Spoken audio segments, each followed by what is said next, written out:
starting off now in Guinea, the two candidates in Guinea's presidential runoff are working to calm tensions following clashes between their supporters that killed one person and injured at least 50. Authorities suspended campaigning and banned street protests after supporters of candidates Cellou Dalein Diallo and Alpha Condé engaged in 2 days of street battles in the capital Conakry. VOA West Africa correspondent Scott Stearns has the story. Rival demonstrations by supporters of former Prime Minister Cellou Diallo and his electoral rival Alpha Condé were broken up by police using tear gas. The two groups clashed in the capital Conakry following the conviction of two senior electoral officials accused of falsifying results from June's first round of voting. Condé's party brought the charges against the Electoral Commission president and his head of planning, who were found guilty of withholding results from some polling stations. Diallo's party says the court decision is aimed at disrupting the Electoral Commission and delaying the second round of voting, in which Diallo is seen as the frontrunner. Diallo is from the Pole ethnic group, which make up about 40% of Guinea's population. Condé is from the Malinke ethnic group, which make up about a third of the population. So violence between the two groups clearly has far wider potential consequences, especially in a country trying to end nearly 2 years of military rule. Diallo supporter Mamadou Diallo says the vote should be bigger than ethnicity. We should avoid certain discussions because as Guineans we should not have such discussions between us, particularly as we will all meet again after the elections too.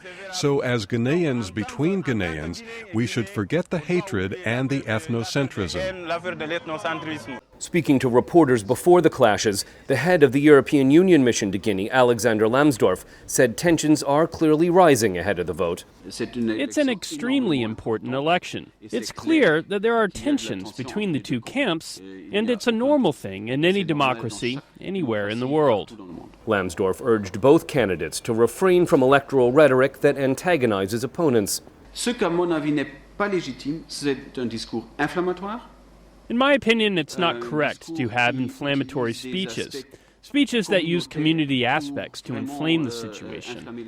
These are unfounded accusations concerning the opposite camp and are things that would enrage their supporters. Ce sont des choses là qui vont enrager les militants. Abdoulaye Daf says supporting your candidate should not mean insulting his opponent. We only have two candidates left. We should pay attention not to create arguments between us. We're all parents. We should know how to protect our future. If you are for someone, you support them as you like, but without provoking the others. Amara Suma says it's up to voters to ensure a peaceful election. It's up to us. There won't be any violence if we don't want it, and I think we should avoid this violence at all costs. We can try to accept the verdict of the polls. The one who wins should be the president of all Guineans.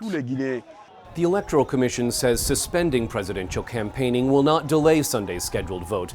But the rules for this election state that each candidate will have 14 days to campaign before the polls. So either their time will be cut short or the vote will be delayed. Scott Stearns, VOA News, Dakar.